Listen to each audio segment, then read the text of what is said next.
स्वामी महावैष्णव संत श्रेष्ठ ज्ञानेश्वर भगवान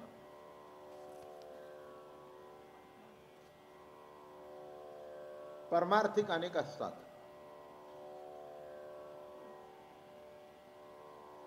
अध्यात्माच्या पातळीपर्यंत पोचलेलीही अनेक असतात, पण अध्यात्माची प्रतीती घेऊन ते जगाला देणारे संत विरळा असतात.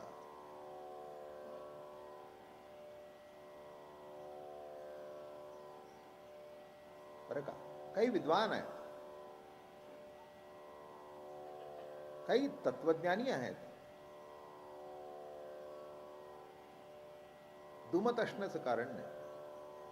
अनेक आहेत, अनेक विद्वान, जग तर विद्वानांनी भरलेलं आहे. पण आत्मविद्या जी आहे, जीवाला समाधान देणारी जी विद्या आहे, विचारवंत असेल पण समाधानी असेल असं नव्हे, नाही का? तसं जर पाहिलं तर प्रत्येक मनुष्य विचारवंतच आहे आपापल्या परीने, कारण प्रत्येकाला वाटतं मी शहाणाच आहे, नाही का? हो, नवरा किती जरी शिकलेला असला तरी बायकोला वाटतं अजून यांना काही कळतच नाही, ती विचारवंतच आहे, नाही का? हा, स्वभाव तर बघा की, नाही मला सांगू नका, पण तुम्ही अंतर्मुख होऊन बघाल तर तुम्हालाही कळेल. आलं का लक्षात? हो. अहो, मोठ्या मोठ्या विद्वानांच्या बायकांना असं वाटत असतं ह्यांना काही कळत नाही, मी आहे म्हणून यांचं चाललंय, आणि तेच इथे शिवशक्तीचा खेळ आहे. आलं का लक्षात? शिवशक्तीचा जो खेळ आहे तो हाच खेळ आहे, हे समजून घेणं हाच खेळ आहे, याच्यापेक्षा दुसरं काही नाही. आणि ज्ञानेश्वर महाराज हे एक अलौकिक अवतारी पुरुष या भूतळावर अवतीर्ण झाले, आणि त्यामुळे हा अमृतानुभव जगापुढे आला. केवळ चिकित्सा करणं ते तर करता येतात. आपण सांख्यांची चिकित्सा करतो, वैशेषिक काय, न्याय काय, सांख्य काय, योग काय, पूर्वमीमांसा काय, उत्तरमीमांसा काय, उपनिषद काय सांगतायत, चार वेद काय सांगतायत, पाठांतर केलं, जरा अध्ययन केले की सांगतायत. बरं का? साखर लिहिता येते शब्द, पण जिभेवर ठेवल्याशिवाय कळत नाही, आणि कळल्यानंतर सांगता येत नाही. पण कळल्यानंतर सुद्धा जे सांगणं आहे, मी काय म्हणतो ते नीट लक्षात घ्या. जो अनुभव आहे तो अनुभवच आहे. तुम्ही जरी म्हणाला साखर गोड आहे, मला उत्तर द्या, गोड म्हणजे काय? सांगा भाऊ, गोड म्हणजे काय? उत्तर द्यायचं नसतं, चिमूट घ्यायची आणि त्याच्या जिभेवर ठेवायची, हे लागतं ते गोड आहे. तसं ज्ञानेश्वर महाराजांचा एक अलौकिक प्रयत्न आहे, चिकित्सा काही करायची नाही, फक्त चिमूट घ्यायची आणि तुमच्या जिभेवर ठेवायची आहे, आणि हा अनुभव तुम्ही घ्या. खलास. काय साध्या गोड शब्दाची वर्णन करता येत नाही कुणाला. सांगा भाऊ, चांगलं झालं म्हणजे काय झालं? चांगलं झालं म्हणजे चांगलं. अरे काय चांगलं? पण उगीच हसून मोकळं व्हायचं. माणसानं काय समजतं, उत्तर देता आलं नाही ना, उगीच ही ही ही करायचं. पण त्या ही ही ना जर उत्तर मिळत असेल तर अजून काय मी ही करा. शेवटी अनुभव हा अनुभव आहे. पण ज्ञानेश्वर महाराज असा आहे, अनुभवच त्यांच्या रूपाने या विश्वामध्ये प्रकट झाला. अनुभव शब्दाचा अर्थ अणु इतकाही परिच्छिन्न भाव ज्याच्या ठिकाणी नाही, तो खऱ्या अर्थाने अनुभव. अणु इतकंही साक्षीत्व नाही स्वरूपाबद्दल. माझं बोलणं कळलं? इथे मिथ्या तरी आहे, नाशिवंत तरी आहे, इथे अणु इतकाही साक्षीत्व नाही, अणु इतकाही भेद नाही. सर्वांगाने परिपूर्णतेने, सुख असू दे, दुःख असू दे, चांगलं असू दे, वाईट असू दे, जे जी कृती घडत आहे त्यामध्ये आकृती प्रभूचीच आहे. किंबहुना आकृती आहे म्हणण्यापेक्षा सर्व आकृतीच प्रभूची आहे. आणि त्या दृष्टिकोनातून महाराज या ठिकाणी निरूपण चाललंय. काल आपण आलो की ब्रह्मादिकापासून ते तृणापर्यंत मी आहे. बरं का, गवताच्या काडीमध्ये सुद्धा मी आहे. त्याला जड म्हणण्याचं काही कारण नाही आहे. काल सांगितलंय मी, जे स्वतःहून हलत नाही, कोणीतरी हलवून ठेवावं लागतं, ते जड. पण त्या जडामध्ये सुद्धा शक्ती आहे. बरोबर आहे ना? म्हणून आपण म्हणतो खांब बदला, त्याची शक्ती संपली. बरोबर आहे ना?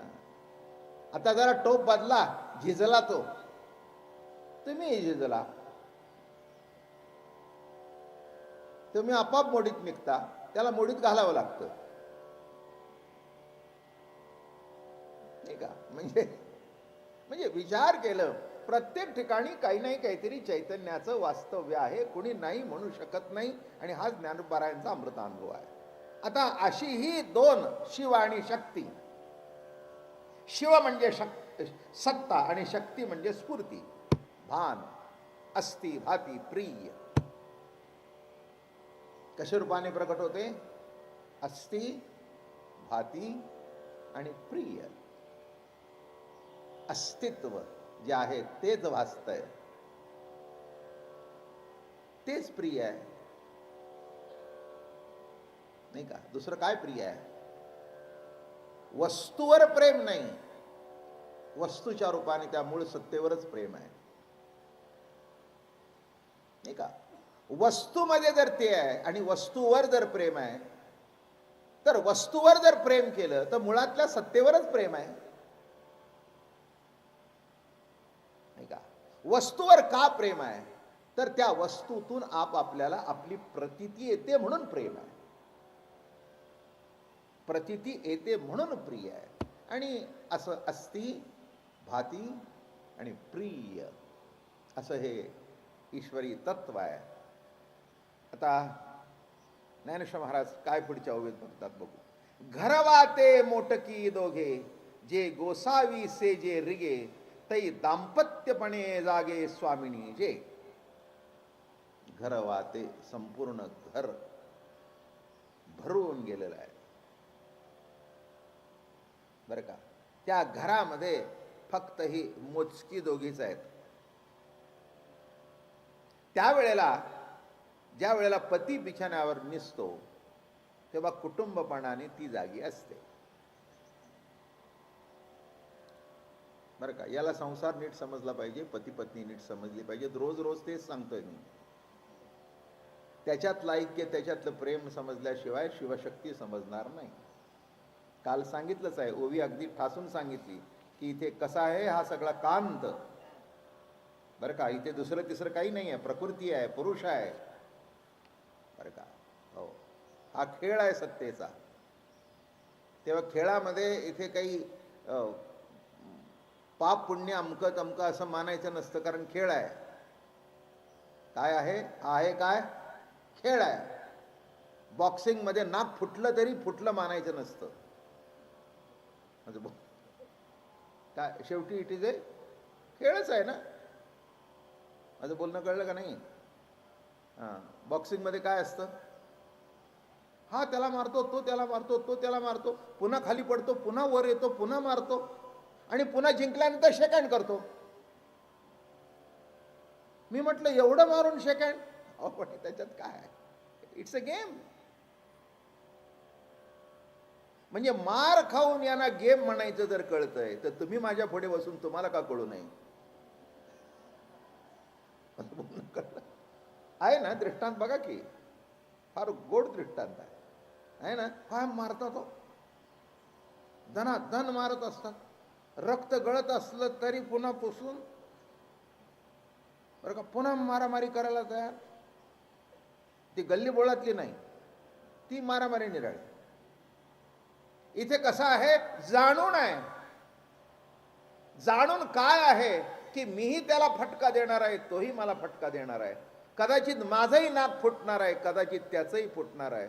तसं असं हे जाणून खेळ खेळे रे.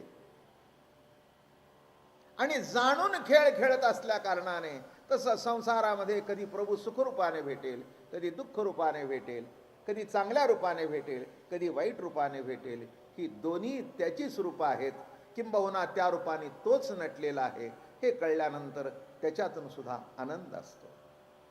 कारण असं आहे, जिंकणाऱ्यालाच पैसे असतात असं नव्हे, हरणाऱ्याला सुद्धा असतात. कशी असते मॅच? हां, जरा वाटा कमी जास्ती, पण जिंकणारालाही कोणाबरोबरही बॉक्सिंगची मॅच लावली तर गर्दी जमत नाही, तो लबल. हां, म्हणजे त्याच्यामध्ये कोण जिंकेल हे सांगता येत नाही असे. मग त्याच्यातली जिंकलं तर घे तुला 60%, हारला तर तुला घे 40%, पण दोघांनाही मिळतं. कळलं का? हां. मग एकाला विचारलं काय मार खाण्याकरता? अरे मार कुठं खाल्ला म्हणला, मार खाण्याची सुद्धा मी सवय केली आहे. बॉक्सिंगचं माहिती आहे का तुम्हाला? की असा मोठा गठ्ठा अडकवलेला असतो आणि तो दुसरा सोडायचा, खाडकन तोंड पुढे करायचं, म्हणजे आपटून घ्यायचं. म्हणजे ती गालफडं सुद्धा इतकी मजबूत करायची की त्याचा सुद्धा बॉक्सिंग आपल्याला लागू नये इतकं ताकदवान करायचं. मनगट सुद्धा दगडावर आपण खाड खाड खाड खाड खाड खाड खाड म्हणून ते हाणलं की आपले 2 तुकडे होतात. कारण तो हात हात राहिलेला नसतो. हात म्हणजे लोखंडाची काम झालेली असते. काय सांगतोय मी? हा खेळ सांगतोय मी तुम्हाला. हा खेळ सांगायचं काही मला प्रयोजन नाही आहे, पण शेवटी संतांनी विश्व हा सुद्धा एक खेळ मांडलेला आहे. खेळ मांडी याला, नाही का? खेळ मांडी याला वाळवंटी घाई, खेळच आहे हा. आलं का लक्षात? या खेळामध्ये कोणाची जीत होईल, कोणाची हार होईल हा काही सांगता येत नाही, कारण हा खेळ आहे. आणि म्हणून या ठिकाणी म्हणाले, घरदार मोजकी दोघच घरामध्ये आहेत, कोणी नाही आहे. ग्रस्ताश्रमामध्ये ग्रह व्यापार करत असताना घरात 2च असतात. त्या 2तून एक तिसरं जन्माला येतं, पण ते तिसरं जन्माला आलं नाही, दोघच त्या एक रूपाने जन्माला आले. म्हणून दोघाचा त्याच्यावर जीव असतो. बाप त्या मुलामध्ये आपल्याला पाहतो, आई त्या मुलामध्ये आपल्याला पाहते. आणि म्हणून महाराज म्हणाले, घर वाते म्हणजे जगडव्याळ, ते नामरूप मात्र केवळ पाहता तयाचे मूळ, तो अवघा प्रकृती पुरुष योग. दोघं दिसतात खरे, पण त्यामध्ये जर मेळ असेल तर प्रकृती पुरुषाचाच. आपुली अंगी संसारा देखील आचराचरा, परी नेदितीची तिसरा झोक लागो. तिसरा कुठे शिरूनच देत नाही. तिसरा कुणी शिरून देत नाहीत. मध्ये काय मजा आहे? जरा असं उलट जाऊन सांगू का? घरात मूल आल्यानंतर आईची अडचण होते, बापाची अडचण होते, पण मुलाची होत नाही, आहे ना? होते की नाही आईची अडचण? नाही म्हणायचं कारण मोकळ्या म्हणाने होय म्हणा. नाही म्हणण्याचं कारण काय? दाखले जर माझ्याकडे आहेत की रोज कितीतरी वृद्धाश्रम निघतायत, नाही म्हणण्याची गरज काय आहे? ते आहे. पण त्या मुलाची अडचण होते का? नाही. आलं का लक्षात? लक्षात ठेवा, त्या मुलाकरता सोय करून देते, जागा करून देते, वेळी प्रसंगी खाली झोपते, वेळी प्रसंगी आईबाप उपाशी राहतात. का? ते मूल नाही. तिसरं जरी झालं तरी तिसरं नाही. त्या मुलाच्या रूपाने त्या दोघाचीच एकरूपता प्रगट होते. तसं जगत हे जगत नसून ईश्वरी सत्तेची एकरूपताच त्या जगातून प्रगट होते. आणि म्हणून महाराज म्हणाले, दोन्हीपणाने या ओवीतून वेगळे वेगळ्या अवस्थेचे वर्णन आहे. प्रपंच म्हणजे तिसरी अवस्था नाही, तेच तिन्ही अवस्थेचे द्वारे उपाधी पहितकारे भावाभाव रूप स्फुरे दृश्य जे काय स्फुरत आहे? दृश्य जरी दिसलं तरी दृश्य नसून दृश्यातून द्रष्ट्याचंच दर्शन आहे. दृश्यातून काय दिसतं? दृश्य समोर आहे, पण दृश्याशी जिथपर्यंत द्रष्टा तादात्म्य करत नाही तिथपर्यंत दृश्य समोर असून काय आहे हे कळत नाही. कळतं का नाही का? हे बघितलं, हे दृश्य आहे, पण दृश्याशी माझा मूळचा द्रष्टा तादात्म्य व्हावा लागतो, तेव्हा तो सांगतो की हा माईक आहे. ते जिथपर्यंत तादात्म्य होत नाही तिथपर्यंत समोर असून सुद्धा कळत नाही. काय हो, काय हो, काय हो, दिसत नाही का? नाही हो, पण काय हो. म्हणजे दृश्याशी द्रष्टा तादात्म्य झाल्यानंतर आपण म्हणतो ओ लक्षात आलं. लक्षात का आलं नाही? तर दृश्य आहे पण द्रष्टा तिथे जाऊन मिळाला नाही. म्हणजे उलट अर्थ असा झाला, दृश्यातून दृश्याचं दर्शन नाही तर दृश्यातून द्रष्ट्याचं दर्शन आहे. दोन शब्द वापरले पण एक रूपतेमध्ये एक द्रष्टाच. आणि ज्ञानेश्वर महाराजांनी एक स्पेशल शब्द वापरला, दृंग मात्र द्रष्टा, किंवा दुसरा शब्द सत्ता मात्र ज्ञान. म्हणजे केवळ नामरूपात्मक परिस्वरूप जे सत्तात्मक येथे नाही आणि त्याहुनी दुजे, त्याच्याशिवाय दुसरं काहीही नाही. येथे आपुला भोग जो भोगिता तोची पती तेची पतिव्रता, याची अंगे जगत्रता विलास लियासे. आता मोठं गमतीने सांगितलंय. इथे कसं लिहिलंय,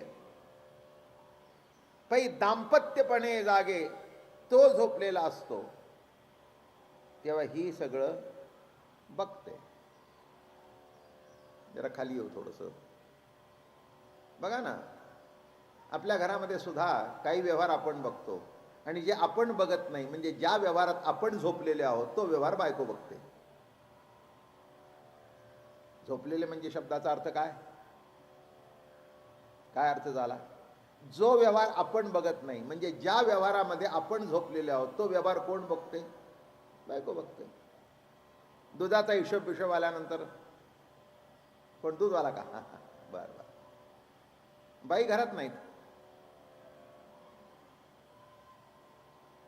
बाई घरात नाही. आलं का लक्षात? नाही, बाई आल्यावर त्या बघते. आता हा मालक असून सुद्धा व्यवहार कोण बघते? म्हणजे ती बघते. मग ती म्हणाली थांबा थांबा, त्याला आहे मी देते. मग तिने मोजले, हिशोब बघितला, काढून दिला. आलं का लक्षात? दूध पिला कोण? तो. बर, उलट पैसे आणून दिले कोणी? त्याने. बरोबर आहे. तापवलं कोणी? हिने. त्याला पाजलं कोणी? हिने. व्यवहार बघते कोण? तसं काही प्रकृती, काही पुरुष, नामे संसार. पुरुष म्हणजे संसार नव्हे, प्रकृती म्हणजे संसार नव्हे. पुरुष आणि प्रकृती यांचं ऐक्य नामे संसार. म्हणून काही गोष्टी तिने बघाव्यात, काही गोष्टी आपण बघाव्यात. असं ज्या संसारामध्ये चालतं तो संसार यशस्वी होतो. आलं का लक्षात? हां. तिखट संपलंय का कोणी नवऱ्याने बघायचं? माझं बोलणं कळलं का? हां, तिखट संपलंय कोणी नवऱ्याने बघायचं का? नाही, ते तिने बघायचं. तिखट संपलंय का, आणायचं का, नाही आणायचं का, काय आणायचं, मग घरात आणून करायचं का बाजारात मिळतात जे ब्रँड ते घेऊन यायचे, तिने ठरवायचं. म्हणजे सर्व कोटचं तिच्या हातात आहे. म्हणजे तो जिथे झोपतो तिथे ती जागी असते. पण उलट ती आणि तो जर निराळे नाहीत तर ती तरी जागी कुठली, तो तरी निजलेला कोटचा. हे सगळं असं गोंधळ आहे बरं का.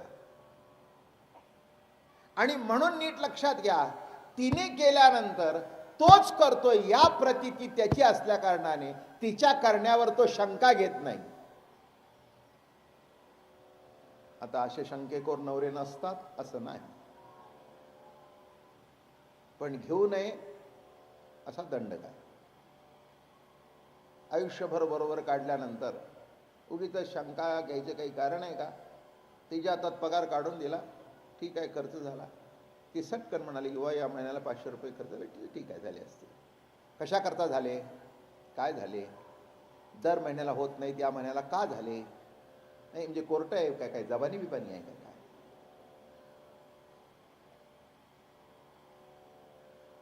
काय पत्नी चांगली होती, ती सटकन म्हणाली, अहो एवढा 500,000 खर्च जास्त झाला, तुम्ही विचारलं नाही? अगं काय विचारायचं तुला? तुझी चौकशी करणं म्हणजे माझी मी चौकशी करणं. माझी खात्री आहे लागला असेल काहीतरी इकडे तिकडे, मुलांनी घेतले असतील किंवा काही आणखीन कोणाला काय असेल, काय लग्न कार्य असतात, चाललं आहे तू सगळं बघतेस, ठीक आहे लागला असेल. माझं बोलणं कळलं का? इतका इतका असेल तर शेवटचा प्राण सुखाने जातो.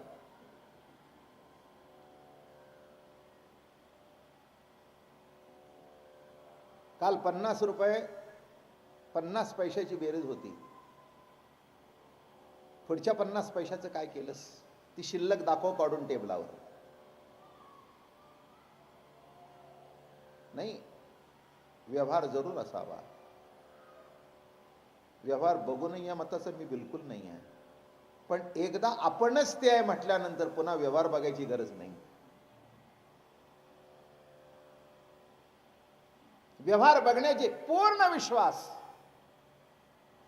पुन्हा बघण्याची काही गरज नाही. तसं इथे प्रकृती म्हणजेच पुरुष आणि पुरुष म्हणजेच प्रकृती. इथे दोघांच्या चित्तामध्ये कुठे विक्षेप नाही, कुठे भेद नाही.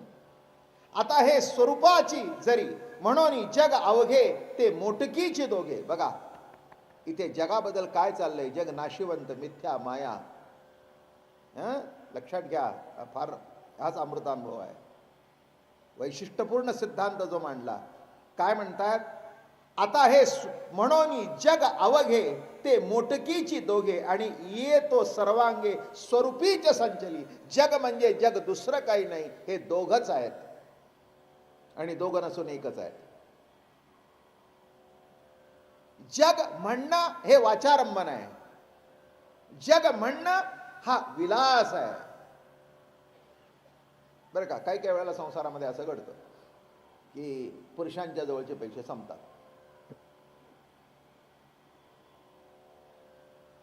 बरं का, हे नेहमीच घडत असतं, विशेष काय याच्यातला काही भाग नाही. मग तो म्हणतो जरा तुझ्या जवळची दे गं उसने.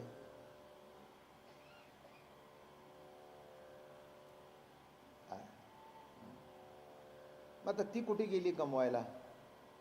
मग ती मोठी गमतीने म्हणते देते बरं का, पण 1 तारखेला पुन्हा माझे 500 मला परत दिले पाहिजे. बरं घ्या. काय झालं हे? तुम्हाला याच्यातलं काही माहिती नाही, अज्ञात विषय. काय आम्हाला पुरुषांना कळत नाही का तुमच्याकडे कुठून आले ते? रोजचा खर्च खोटाच.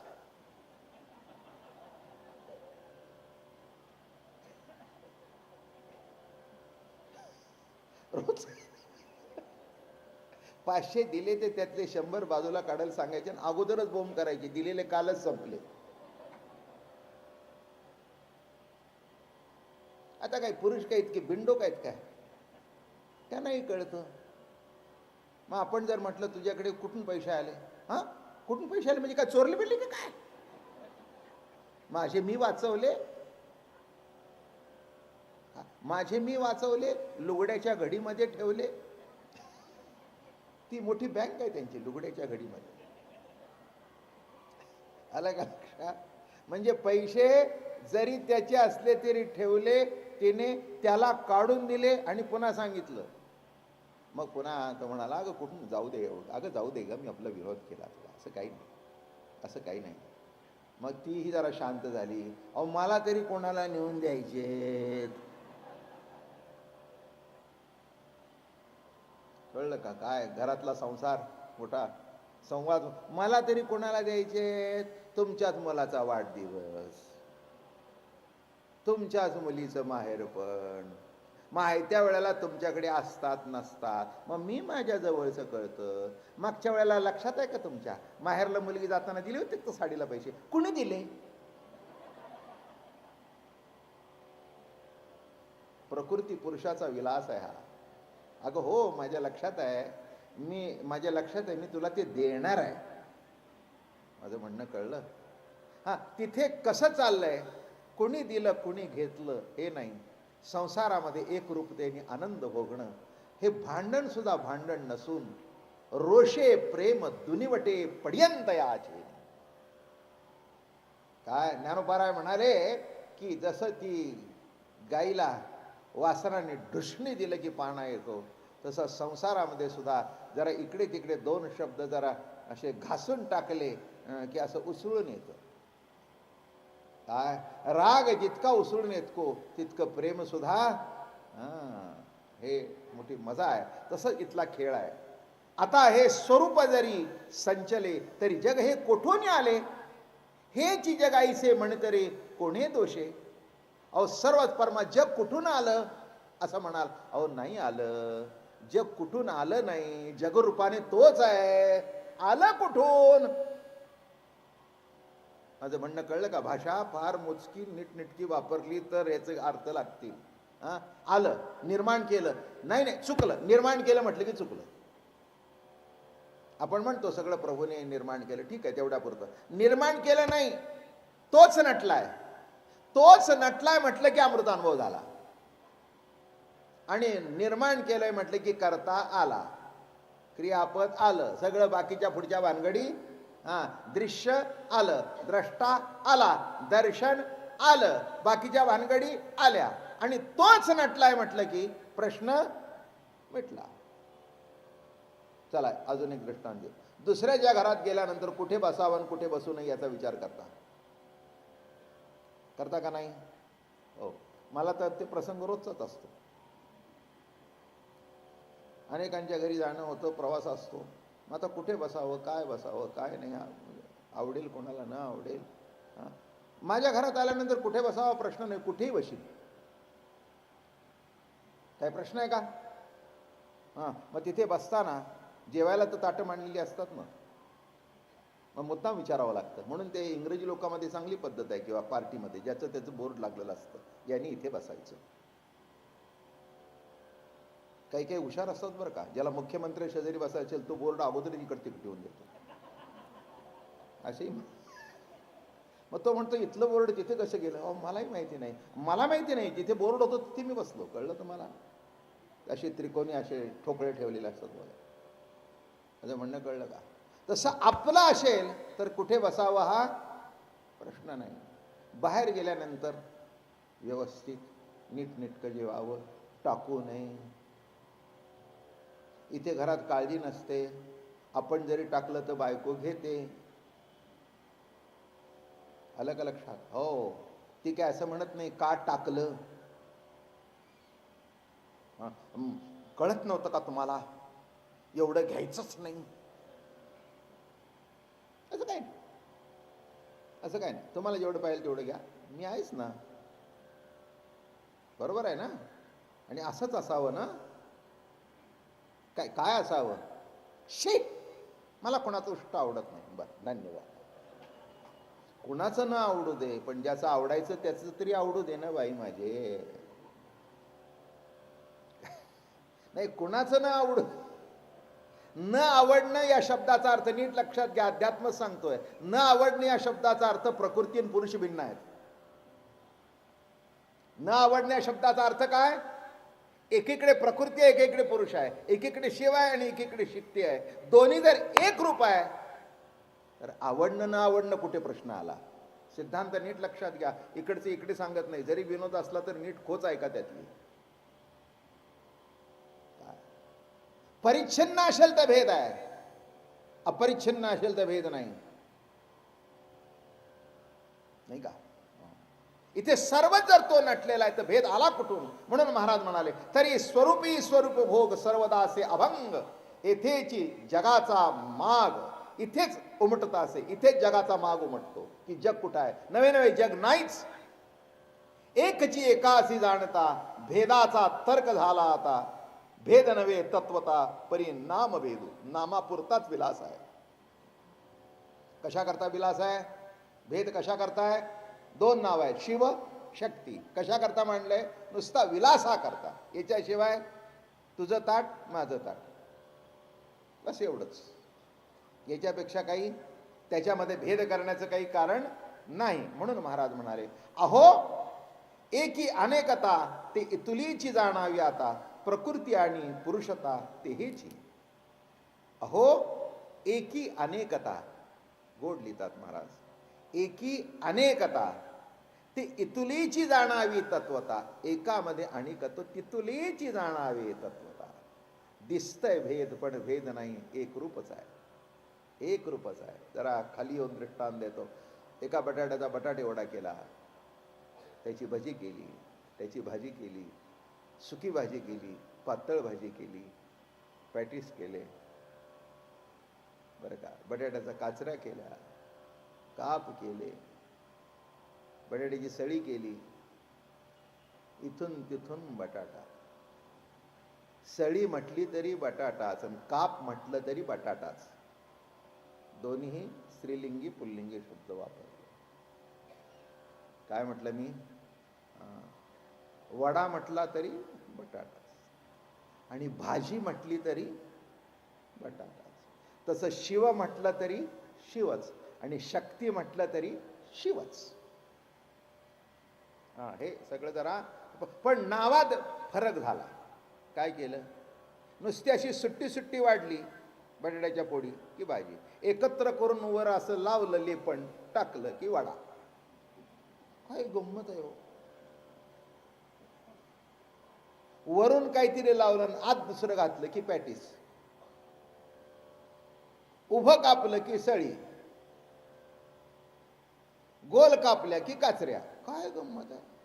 सळी काय, काचऱ्या काय. मी म्हटलं ह्या लॅबोरेटरीमध्ये पाठवा, संशोधन करा. नाही म्हणले, ह्याच्यातली मूळ तत्व तीच आहेत. अरे मग म्हटलं सळी का म्हणतो? ती म्हणली उभी कापली म्हणून.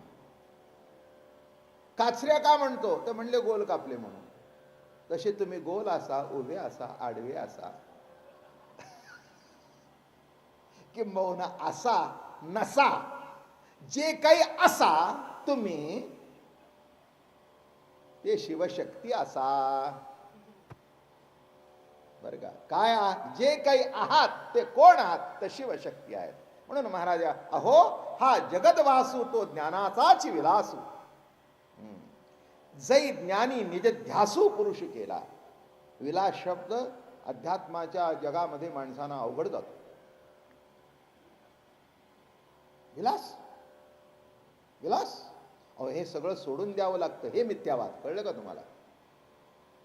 हे कशातून आलं? सोडून द्यावं लागतं, सोडून द्यावं लागतं. काय काय सोडतो सांग?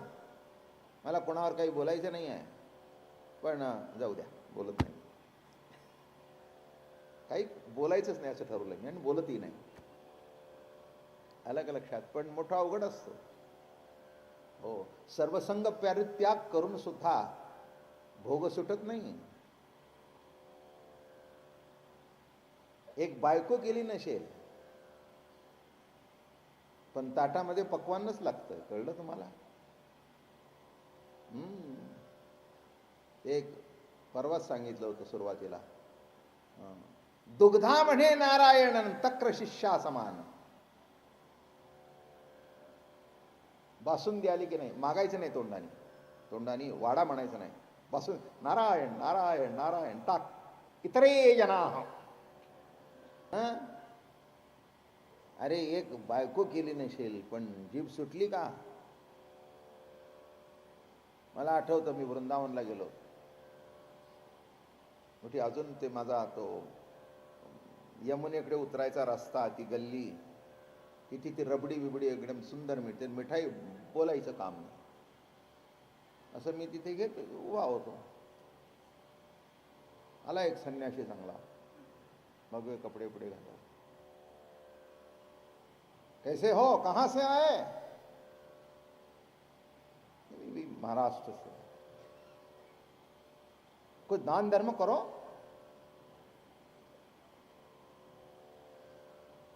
पैसा नहीं देना तो नहीं दे दो, कुछ खिलाओ, मिठाई खिलाओ.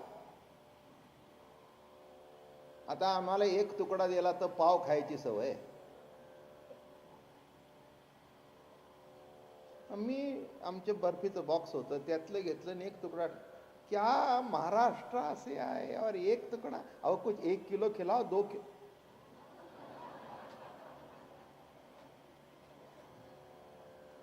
अतिशोक्ति नहीं. मैं मतलब 1 किलो खिलाओ, 2 किलो खिलाएंगे, आप खाएंगे, आप खिलाओ तो. म्हटलं बरा आहे संन्याशी हा. आय अरे आप क्या समजते हो. मी माझ्या फडावर बघितले बरं का. एक आमच्याकडे फडावर होती व्यक्ती. आम्ही जुन्नरला गेलो होतो आणि जिलेबी आणि भजी त्यांनी आणून ठेवली आमच्या समोराची ताटात. आणि सहज आम्ही म्हटलं, त्यांचं नाव आबा होतं. काय आबा कसं काय. हां बघा काय तुम्हाला सांगू, 56 जिलेबीची खडी खाल्ली त्यांनी. 56 जिलेबीची कडी आणि त्याच्याबरोबर भज.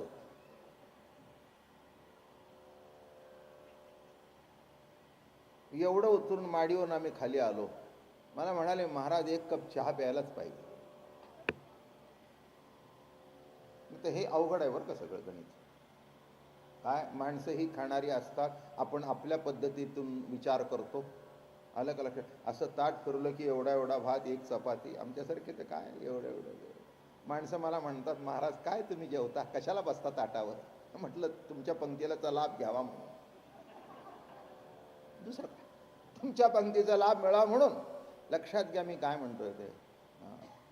विलास माणसं म्हणतात नको, पण भोगाशिवाय तर जगू शकत नाही. भोगाशिवाय कोणी जगू शकत नाही. खाणं तर उत्तम पाहिजेच, राहणं तर उत्तम पाहिजेच, बसायला आसन तर उत्तम पाहिजेच. कोण सुटतो ह्याच्यातून. अहो कदाचित एक विषय सोडला असेल म्हणून बाकीचे विषय सोडलेत का. मग नावं ठेवून करण्यापेक्षा त्याच्यातला आनंद का भोगू नये. कारण इथे शब्द विलास वापरला. हा काय आहे, प्रभूचा चित विलास आहे. आणि म्हणून सत्तारूप जो पुरुष त्यासी आपले ज्ञान सौरस. ज्ञान से जे जाणीतसो हे जे येथे. अहो हा जगत भासू तो ज्ञानाचाची विलासू. जगत रूपाने जे भासते तो कशाचा विलास आहे, ज्ञानाचा विलास आहे. ज्ञानाचा विलास आहे. ज्ञानाचा विलास म्हटल्यानंतर एक नेहमी दृष्टांत देतो, तो सांगतो. दृष्टीत पालट एवढंच परमार्थामध्ये, दुसरं काही नाही. नेहमी दृष्टांत देतो. एकाने तुमच्या हातावर काहीतरी ठेवल्यावर ते म्हणतो नको. बरोबर आहे. मग त्यांनी सांगितलं मी काय असं काही वेडा आहे का. मी आत्ताच गणपतीच्या देवळात जाऊन आणलो आणि तिथला असं होय मग आणा.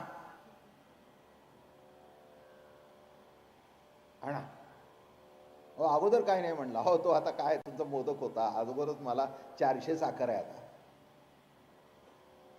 आणि पुन्हा ते खाऊन आता तुम्ही म्हणताय गणपतीला जाऊन आलो, आणा. पुन्हा हात पुसले, खाल्ले पिल्ले. म्हणजे साखरेचा मोदक खाऊन म्हणला गणपती बाप्पा साखर उतरू दे.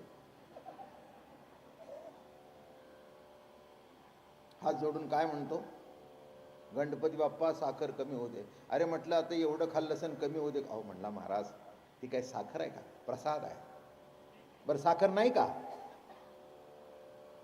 साखर नाही का, तर साखर आहे. पण साखर आहे का, तसं जग नाही का, आहे. पण आहे का, नाही. तोच नटला आहे. संपलं. एवढंच लक्षात घ्या. ही अशी ज्ञानबाची मेक आहे बघा. ही थोडीशी अशी बाउंड्री लाईनवर आहे. इकडे कल्ला की संपलं, इकडे कल्ला की बरोबर आलं. रस्त्याने चालताना थोडा जरी तोल गेला तर खाली पडतो, थोडा. आता माझा अनुभव आहे. आता वय झाल्या कारणाने कुठे जरी जरा जमीन इकडे तिकडे जरी झाले लगेच असं होतं. म्हणून ती काठी हातात घेतली. लगेच असं होतं. मी म्हटलं काय झालं. तसं आहे, जरा कल्ला जग म्हटला नाही, प्रभू नटला म्हटला की विलास आला, आणि नाही म्हटलं की बिघडलं का. अहो हा जगत वासू तो ज्ञानाचाच विलासू. जै ज्ञानी निज ध्यासू पुरुष केला. वैभव न्याहाळू लागला ते पुरुष प्रकृतीस्तव झाला. हो स्वसेजे पहुडला विलास आपुल्या. वैभव न्याहाळू लागला तो पुरुष प्रकृतीस्त झाला. वैभव जेव्हा न्याहाळू लागला तेव्हा त्याला कळलं ही माझी प्रकृतीच नटलेली आहे. खरंच आहे. जगत ही प्रकृती आहे. जगत रूपाने काम काय नटलंय, अहम आणि इदम. अहम म्हणजे मी आणि इदम म्हणजे जगत. हा सगळा अहम इदमचा खेळ आहे. कसाचा खेळ आहे, अहम इदमचा खेळ आहे, त्याचाच विचार आहे, याच्याशिवाय दुसरं इथे दुसरं काही नाही आहे. बरं का, तेच आहेत, दुसरं काही नाही. बरं का, एक लक्षात ठेवा, अंधार जरी असला तरी अंधाराला अंधारात सुद्धा आपली प्रतीती नाहीशी झाली आहे का? तुम्हाला अंधारात काही दिसत नाही, पण काही दिसत नाही हे दिसतच आहे ना. काय म्हटलं मी? काय काय म्हणला तुम्ही? दिसत नाही म्हणजे दिसत नाही हे दिसतच आहे ना. अहो, काही कळत नाही हे कळतच आहे ना. कळत नाही हे ज्यांनी कळलं तेच ज्ञान आहे. कळत नाही हे कळतंय ना. अहो, काय वाईट आहे? कळत नाही हे कळतंय ना. अहो, हे ज्ञान आहे. तसं या ठिकाणी नीट लक्षात ठेवा, सर्व तोच नटलेला आहे. हे एकदा सिद्धांत, हे काही वैभव न्याहाळू लागला तै पुरुष प्रकृतीस्थ झाला. वैभव न्याहाळू लागल्याबरोबर ओ हो हो हो हो हो तो प्रकृती रूपच झाला. वैभव न्याहाळू लागल्यानंतर आलं का लक्षात? घरात आला, हो, काम करून आला होता, अगदी सुंदर बायको, छान दिसणं, असणं, वागणं, कृती सगळं सुंदर. मी काय सांगतोय, कारण ती त्याचंच अंग होती म्हणून सुंदर. 3 ते 2 नव्हते म्हणून सुंदर. घरात पाऊल टाकल्याबरोबर लगेच आलं का लक्षात? हो, लगेच तो बसला, लगेच बोटाची नाडी बिडी सोडली. कुणाला आवडेल, कोणाला न आवडेल.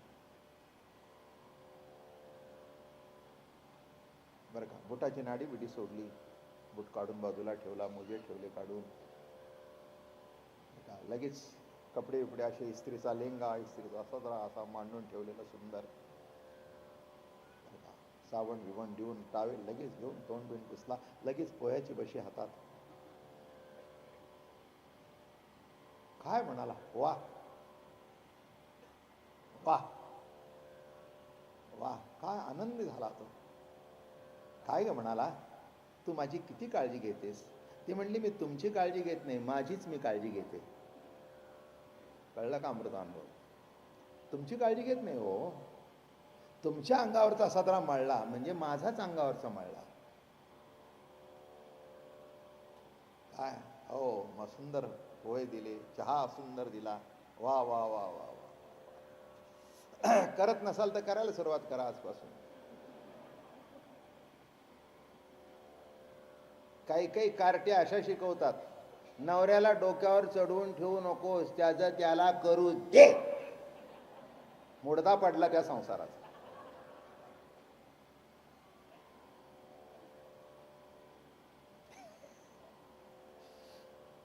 हा खास अमृतानुभव आहे बघा. मी तुम्हाला कालच सांगितलं की अमृतानुभव, आमच्या एका मोठ्या तत्वचिंतकांनी अमृतानुभवाबद्दल बोलले.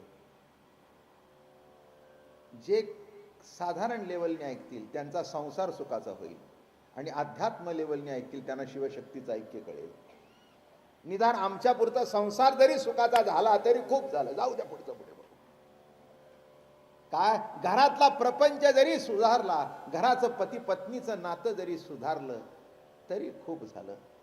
इथे काही कुणी कुणाच्या हक्कावर गदा मारत नाही किंवा स्त्रीला कमी लेखायचं तरी इथे बिलकुलच नाही,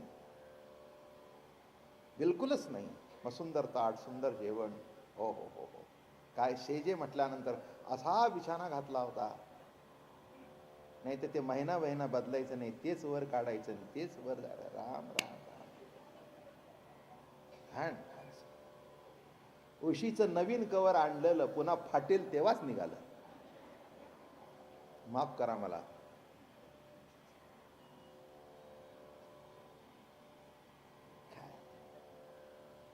त्याच्यात डोक्यावर तेल घातलेलं, त्या तेलाचा कट चढलेला त्या. अरे अरे, अशी चादर बिछाण्यावर घातली होती खोचून. तो सुद्धा धडा असतो, त्या नर्सिसना शिकवलं जातं बघा. नर्सिसचं ट्रेनिंग माहिती का तुम्हाला काय असतं? हां, त्या असं असं घालतात, किती हल्ला तरी ती चादर तिने काढेपर्यंत दुसऱ्या दिवशी निघत नाही, अंगाखाली असा सुंदर. अरे जिथे आपल्याला झोपायचंय तिथे सुरकुती असू नयेत ना, नाही कळलं? जिथे विश्रांती घ्यायची आहे तिथे सुरकुती असू नयेत. तसं पती पत्नी हे दोघांची विश्रांती आहे, म्हणून नात्यामध्ये कुठे सुरकुती असू नये. कुठे पोचलो आपण कळलं का तुम्हाला? बिछाण्याची सुरकुती राहू द्या, नाही ती सुद्धा नको राहू दे. आलं का लक्षात? हा, नाही तर असा बिछाना की तंगडीने गुंडाळायचा आणि तंगडीने उसकटायचा.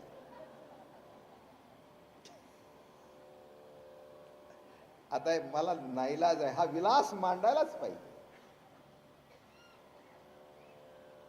मी सगळ्यांना सांगतो, आमच्या नातवाला तर नेहमी सांगतो, तुला जर ज्ञानेश्वरी चांगली यायची असेल तर ज्ञानेश्वरी तर पाठ कर, पण जीवनातली प्रत्येक अंग बघ, म्हणजे ज्ञानेश्वरी खुलत जाईल. बारीक सारीक गोष्टी बघायला पाहिजेत, काय चालतं काय नाही, आणि नजरेने टिपत गेलं पाहिजे. इथे बरोबर येतं हजर. कळली ना सुरकुती? विसरणार नाही तुम्ही. आता आज घरी निघतानाच तुम्हाला कळेल, आणि ज्यांनी कवरं बदलली नाहीत आज घरी जाऊन बदलली म्हणून समजा तुम्ही.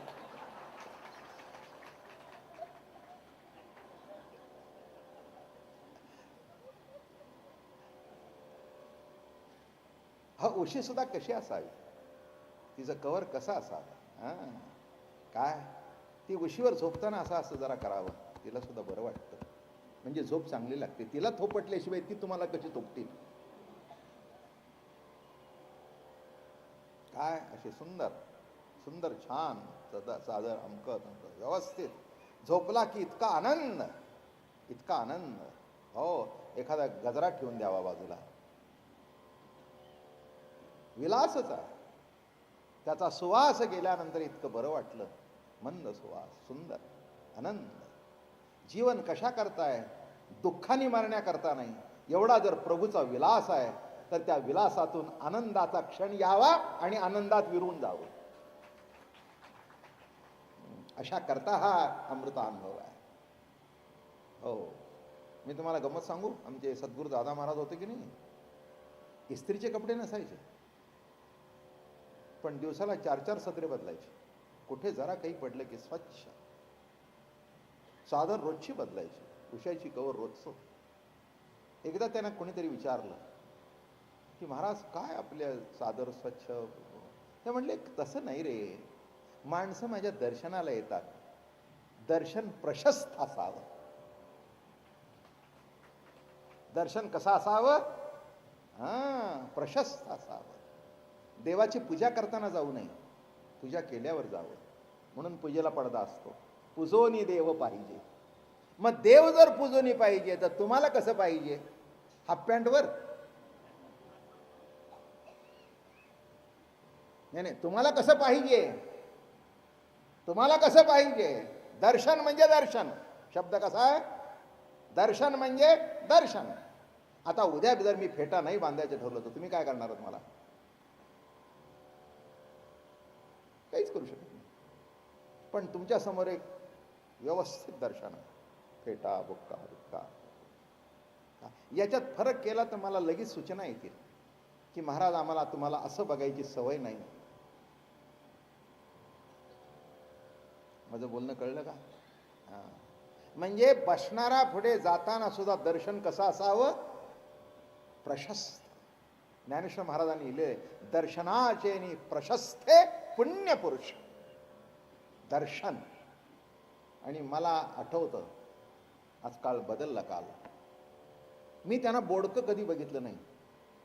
पहाटे 5 वाजता उठायचे, व्यवस्थित सगळं आटपून, रुमाल बिमाल खांद्यावर उपरणं, की जणू काही कुणी येऊन विचारावं, काय महाराज कुठे निघाला? ते म्हणले कुठे निघालो नाही, पण माणसं येतात, भेटायला येतात, नवे दर्शनाला येतात, त्यांच्या मनात माझं जे रूप आहे तेच कायम असावं. दर्शन दर्शन, बरोबर आहे ना? तसं विश्वामध्ये प्रभूचं दर्शन आहे. घेत चला, घेत चला. हे नकोन ते नकोन ते नकोन ते नको, द्या सोडून. हां, आलं का लक्षात? हां, जी आळी आपली नाही त्या आळीला जाऊ नाही. जे घ्यायचं ते दर्शन घ्या ना, ते जरी त्याचं असलं तरी. माझं म्हणणं कळ? ते जरी त्याचं असलं तरी काय त्याच्यात आहे? हां, चला. बोलता बोलता खूप सुचतो, हीच देवाची कृपा आहे. आता मला 2 पाय आहेत, तुम्हालाही आहे. सध्या माझा हा डावा पाय इतका त्रास देतो की इथून इथे चालायला यायला सुद्धा अगदी जीवावर येतो. मग मी काय करतो, उजव्याचा जास्ती वापर करतो, डाव्याचा कमी करतो. काय कळलं? तसं जे दुखतंय ते कमी वापरावं, पूर्ण आहे ते चांगलं वापरावं. कारण का, शेवटी दुखणारा पाय सुद्धा माझाच आहे ना. सिद्धांत कळला का? दुखणारा जरी पाय असला तो तुमचा नाही, तो माझाच आहे. मला काय तसं काढून फेकून देता येत नाही आणि त्याच्याशिवाय तर जगता येत नाही. काढून टाकता येत नाही, त्याच्याशिवाय जगता येत नाही आणि तो दुखल्याशिवाय राहत नाही. तसं या जगामध्ये विविध रूपाने प्रभू नटलेला आहे. विविध रूपाने प्रभू नटलेला आहे. फुलंच म्हटली तर काहीचा रंग असा आहे, काहीचा रंग असा आहे, काहीचा रंग असा आहे. बरोबर आहे ना? सगळीच काही पांढरी फुलं नाहीत, पण त्या हारांना रंग का आला माहिती आहे का नाही? हो, ती मधली जी लागलीत ना सारण लाल राणी रंगाची, ती जी फुलं घातलीत की नाही, त्यामुळे ते हार कसे दिसतात, असे नजरेत भरतात, डोळ्यात भरतात. माणसं म्हणतात काय हो हार सुंदर आहे. हार का सुंदर आहे? त्याच्यामध्ये विविध रंग संगती आहे. आणि करणाऱ्यांनी सुद्धा उगीच असं भरलं नाही, एक पांढरं, एक लाल, एक राणी करायचं, मधूनच हिरवा पाला. तसं आयुष्यात काही हिरवे पाले असतात, काही लाल फुलं असतात, काही तांबडी असतात, काही खुडलेली येतात वाटणीला. पण जेव्हा बाजारात माल मिळत नाही तेव्हा त्या खुडलेल्या फुलाला सुद्धा किंमत असते. तेव्हा ही सगळी फुलंच आहेत एवढं लक्षात घ्या आणि त्याचा हार गुंफा प्रभूला सांगावा, आज हेच मिळाले, हे तुला अर्पण केलं.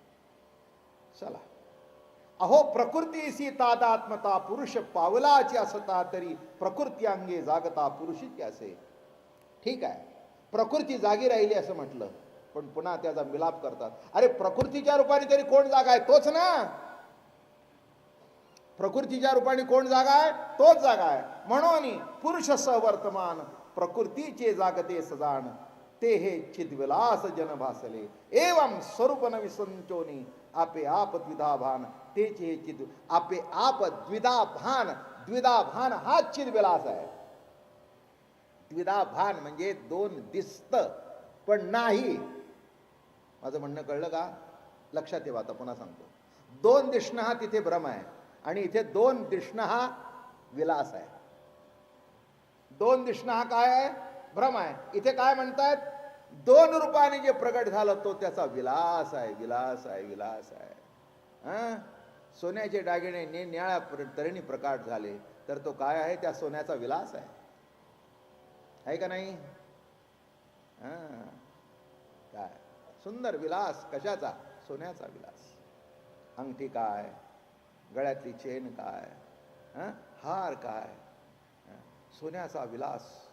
बघावा तो सोन्याचा इतका विलास. नुसतं लगड मध्या मजा नाही हो. लगडीत काही नुसती मजा आहे का? लग्नात बोलणी झाली, 50 तोळे देऊ, 100 तोळे देऊ, 5 तोळे देऊ, असेल ते देऊ, नाही तर न देऊ, काही फरक नाही. 50 तोळे, मोठ्याचं लग्न 50. कोणाकोणाची बोलणी झाली, पुरुष पुरुष बैठकीला बसले, काय द्यायचं घ्यायचं? 50 तोळे सोनं देऊ, बाकी तर किरकोळ आहे. तुमची लुगडी आमची लुगडी काय नाही, हा काय त्याच्यात आहे? 20-25 इकडे 20-25 तिकडे. खणांचा बंडल आणून टाकतो, वाटायचं त्याला, वाटा. काय त्याच्यात विशेष आहे? तुला खंड का मला खंड, तुला सुपारी का मला नारळ.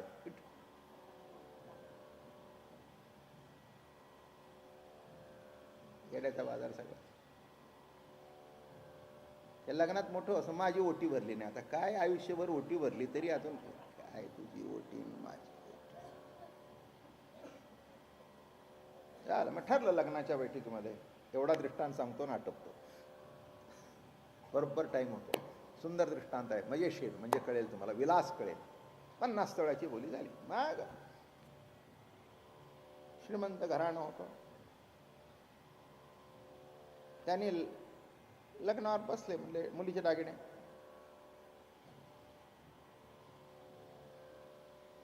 त्याने काय केलं त्या मुलीच्या बापाने, 50 तोळ्याची लगड आणि पुन्हा 10 तोळ्याची चेन एक्स्ट्रा, असं त्या लगडीला भोग पाडलं आणि ती चेन करून हे म्हणले.